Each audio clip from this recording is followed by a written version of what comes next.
নৃতত্ত্ববিদ রত্না ভট্টাচার্য, যিনি দীর্ঘদিন ইন্ডোলজি এবং তার পাশাপাশি স্ট্রাকচারালিজম সেইটা নিয়ে পড়াশোনা করছেন। আমাকে একটা কথা বলুন রত্নাদি, জ্ঞানব্যাপী যে স্থাপত্য, বিতর্কিত স্থাপত্য ধাঁচা বা বর্তমানে যে মসজিদ আমরা দেখতে পাই, সেটার দক্ষিণ অংশে, মানে এটা আমার কথা বা কোনো সাধু সন্ত বা বিজেপি নেতা আরএসএস নেতা কারোর কথা নয়, এটা সায়েন্স বলছে যে তার নিচে সার্ভে করে এবং টেকনোলজি ব্যবহার করে দেখা গেছিল যে সেখানে একটি ত্যায়খানা ছিল এবং সেটা ব্যাস পরিবারের, এবং সেই ত্যায়খানাতে নন্দীর বিগ্রহ ছিল একেবারে মুখোমুখি, শিবলিঙ্গের মুখোমুখি ব্যাস পরিবারের মতে। সেখানে গর্ভগৃহ ছিল আদি বিশ্বনাথ মন্দিরের, এবং তার পাশাপাশি 1992 সাল অবধি সেখানে পুজো হয়। স্থানীয়দের দাবি একাধিক হিন্দু দেবদেবীর মূর্তি সেই ব্যাসখানায় ছিল, এবং সেইটা আমরা দেখলাম এসআইএর সার্ভেতে মিলল। কি কারণে এই লড়াইটা লড়া হচ্ছে বাচ্চাদের বা যারা জবাব চায় বাংলা দেখছেন? আমি ধরে নিলাম তারা কিচ্ছু জানেন না।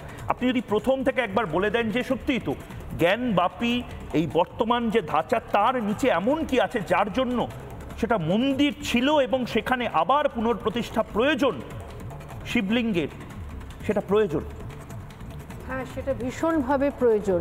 তার কারণ হিন্দুদের অ্যালাউ করেছিল বারাণসী কোর্ট যে দক্ষিণ সেলারে একটা সিল্ড বেসমেন্টে তারা পুজো করতে পারে। এখন পুজো কাকে করবে? তারা হিন্দু আইডল, শিবলিঙ্গ, গণেশজি পুজো করবে, মাতাজিকে পুজো করবে।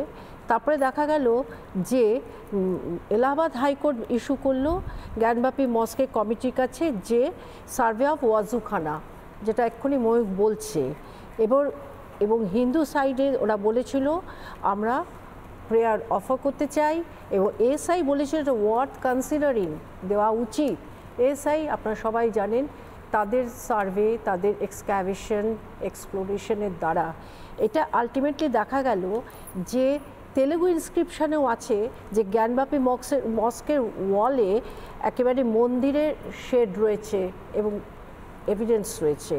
তাতে দেখা গেল যে একটা লার্জ টেম্পল, গর্ভগৃহ 5টা ভাগে ভাগ করা, মাঝখানে গর্ভগৃহে শিবলিঙ্গ প্রতিষ্ঠিত রয়েছে, এবং এক একটা পিলার, যেগুলো কোনোটা ঐশ্বর্য পিলার, কোনটা রঙ্গ পিলার, কোনটা মুক্তি পিলার, এরকম নামে সমস্ত পিলারগুলো রয়েছে। এবারে আসছি আমি যে কি আছে সেখানে। সেখানে সমস্ত আমাদের একটা মন্দিরে যা যা থাকার কথা সেই মোটিভগুলো পাওয়া গেছে, আমাদের দেব দেবীদের ভাঙা মূর্তি পাওয়া গেছে। এখন একটা প্রশ্ন হচ্ছে, রমিলা থাপার একবার বলেছিল যে হ্যাঁ আমাদের সব প্লান্ডার হয়েছে সেটা রত্ন নেবার জন্য।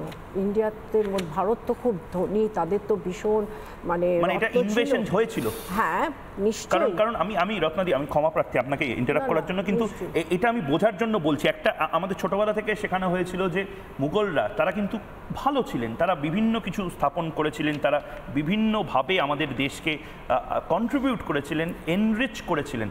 মানে আপনি বলছেন, আপনি যেভাবে বলছেন তাতে মনে হচ্ছে যে এই যে যারা ইনভেডার্স ছিল তারা পুরোটাই ধন সম্পদ এবং মন্দিরের যে প্রপার্টি সেগুলো লুট করবার জন্য এই ধরনের কাজটা করতো। হ্যাঁ বলেছে, রবীন্দ্র থাপ্পড় বলেছে যে সম্পত্তি লুট করার জন্য হয়েছে, কিন্তু না, ভেতরে হিডেন যেটা সেটা হচ্ছে তাহলে মূর্তি ভাঙলো কেন?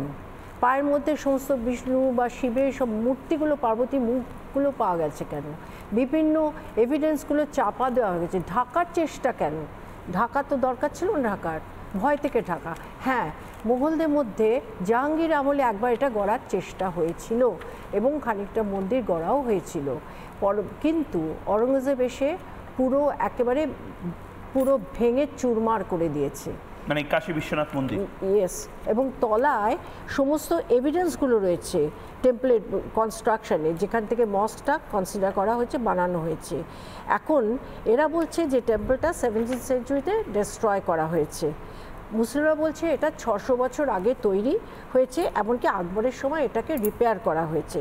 কিন্তু একটা কান্ট্রি লাইক ইন্ডিয়া, আমার বলতে ইচ্ছা করে যে একটা লং হিস্ট্রি আছে এখানে, মাইগ্রেশনের, ইনভেশনের, কনভার্সনের।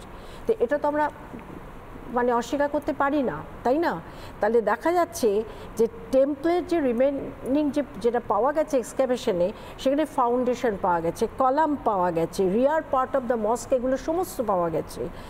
এখন ব্যাপার হচ্ছে হিন্দুরা দাবি করছে আমাদের শিবের মন্দির, শিবলিঙ্গ আছে, মুসলমানরা বলছে না, ওটা হচ্ছে রিচুয়াল অ্যাবলিউশন ট্যাঙ্ক, মানে এটা ওদের বক্তব্য। জ্ঞানবাপীর যে কোর্ট আছে ওই কোর মধ্যেই এটা বলা হয়েছে যে প্রধান যে পুরোহিত ছিল যখন অ্যাটাক হচ্ছে উনি ওই লিঙ্গ নিয়ে ওখানে ঝাঁপ দিয়েছিলেন, পরবর্তীকালে সেটা আবিষ্কার হয়েছে। ঠিক।